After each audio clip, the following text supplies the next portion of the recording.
Hey, I'm recording from home today. I did go to church and we had a good discussion, but it was a small group, and so I didn't want to videotape it there. So, for those of you that were not able to attend on Sunday morning the 12th, then I offer this to you as a poor substitute. We're still in Matthew 13 talking about the issue of parables, and as you recall, Jesus had decided that because people were not really paying that much attention to the core and meat of his message, that he was going to start teaching in parables, and that way the people who really wanted to hear would hear and struggle with it and figure it out, and those who really didn't care that much, it would be lost on them, and they wouldn't hear, they wouldn't understand. So there are 7 in this particular chapter, parables, and a parable, of course, being a story, something that comes alongside the actual truthful, factual situation. And we need to be careful when we listen to parables to understand that not every little tiny bit of the story has some particular secret symbolic meaning, but that we want to get the overall gist of what's going on in the story. There are some parables that are paired up, not explicitly, but seem to have the same themes. And Jesus only explains to the disciples a couple of those parables. One of those is the parable of the sower. And we remember, in fact, let's take a look at verse 18 of chapter 13 of the book of Matthew, where Jesus is explaining the parable of the sower. So listen to the parable of the sower. When anyone hears the word about the kingdom and doesn't understand it, the evil one comes and snatches away what was sown in his heart. This is the one sown along the path, and the one sown on rocky ground. This is one who hears the word and immediately receives it with joy. But he has no root and is short-lived. When distress or persecution comes because of the word, immediately he falls away. Now the one sown among the thorns, this is the one who hears the word, but the worries of the age and the deceitfulness of wealth choke the word, and it becomes unfruitful. But the one who's sown in the good ground, that is the one who hears and understands the word, who does produce fruit and yields some 100, some 60, some 30 of what was sown. So when we look at this parable, of course, there are lots of things that we could preach out of it, and lots of things that we could take away from it. But one thing I would point out is that we would think, perhaps as Christians, as we read this parable, that we are the sower. But the fact is that Jesus describes it in a way that says we are the seed, and he is the sower. Now, I want you to go with me to verse 24, where we have a new parable, the parable of the wheat and the weeds, often called in scriptures, various translations, tares. Remembering that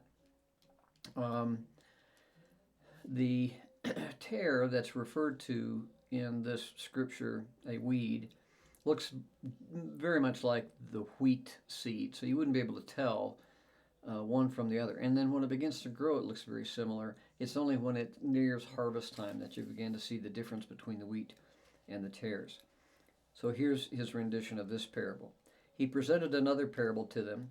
The kingdom of heaven may be compared to a man, think about who the man might be, who sowed good seed in the field, but while people were sleeping, his enemy came, sowed weeds among the wheat, and left.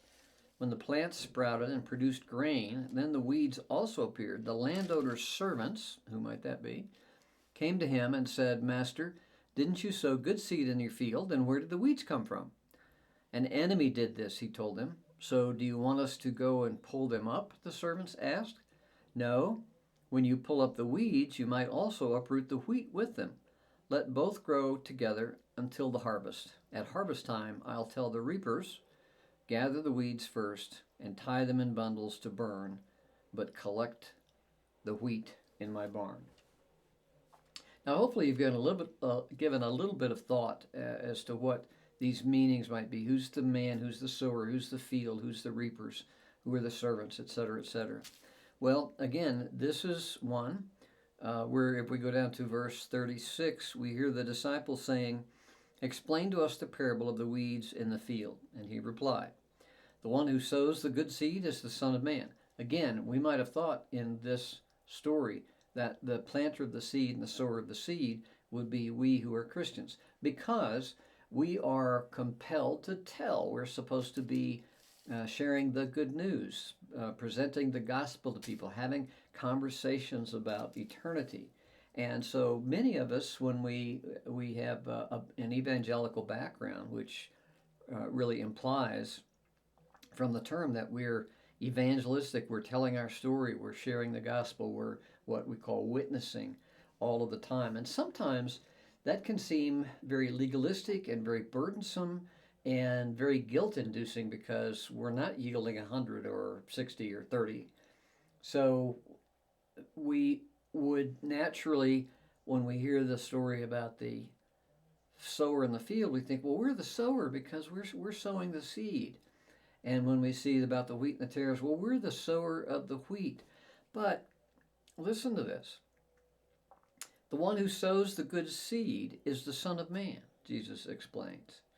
Now, we do have, I believe, a responsibility, if not an obligation, to share our faith.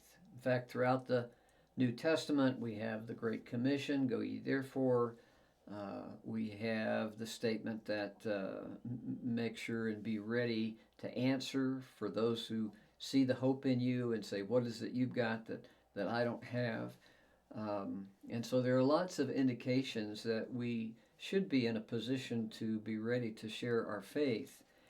And I will tell you that some people have a unique gift for sharing their faith. Every conversation is a gospel conversation. The Lord just leads people into their path. And I really believe that it is, as implied by these two parables, it is Jesus who is the sower. He's the one that plants the seed. He's the one that draws. Now, do we have a part to play in that? Absolutely no question about it. But this idea of this heavy burden and this guilt for not witnessing, I think, may be somewhat misplaced because we're not trusting in Jesus to do the work, to plant the seed, and then the harvest is something that can be interfered with and can be nurtured, and all kinds of things can happen to the seed once it's in the soil. But the planter in both of these is Jesus, not us. So again, I don't want us to get away from our responsibility to share our faith about Jesus, the saving power of the gospel, but we need not be guilty unless we are denying who Jesus is. And Jesus says, if you're going to be ashamed of me, I'm going to be ashamed of you. So we don't want to get to that point. But I do want us to relieve a little bit of our guilt and burden that if somebody gets run over by a truck, then we should have been handing them a gospel pamphlet on the sidewalk.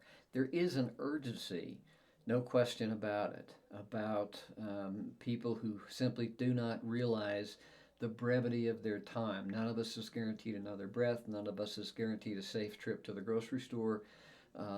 All these things can happen to interfere with our timeline. Oh, later, where you say, well, I'll talk about God later, or I'll think about God later. So we do need to be aware of our responsibilities, but we need to also allow God to be glorified by letting Him do the calling and putting us in situations, bringing people into our realm, and us taking the opportunity to do what we call witnessing in evangelical words. The weeds are the children of the evil one. Now, one of the things that we also need to recognize, Jesus talked about the devil quite a bit. He talked about hell more than anybody else in the New Testament, is that there are evil influences. There is a a living and active devil, and he has a variety of servants. And the last thing he wants is for God to be glorified by somebody becoming a follower, a disciple, a believer, a heaven bound individual in this life. So he'll throw all kinds of things in our way. And the enemy who sowed them is the devil. The harvest is the end of the age, and the harvesters are the angels. Again, we're not the harvesters. The angels are the harvesters at the end of the age. Now, it's interesting that the angels, if they're the harvesters, you go back to the original parable, they wanted to go ahead and separate the wheat from the tares. But God said, no, we're not ready for that. If you tear up the tares, then you're going to tear up the wheat too. So that means something as well. It means that we have to live beside hypocrites, beside people who are unsaved and unrepentant, beside people who seem to have adopted the Christian lifestyle and a Christian faith, and but aren't really. And so it's kind of discouraging in one way, but it also tells us that if we are steadfast and we continue to rely on that forgiveness and continue to live in a way that pleases Christ, and again, I want to back up here a little bit. I believe in the concept of eternal security. Once saved, you're saved, but there's no evidence of that unless you persist, and so that is the fruit that Jesus talks about in the parable and is spoken of in other parts of the Bible. So there's a lot that we need to rely on God for, and there's a lot that we need to give God credit for. And we have our role, we have our responsibility, but we're not the sower in this story, and we're not the reaper in this story. We are to grow and to sprout up and to coexist along with the unrepentant and unsaved until there's a time of harvest, which may be very soon. Hope that gives you some insight, or at least something to chew on and think about as we think about the parables of Jesus in Matthew chapter 13.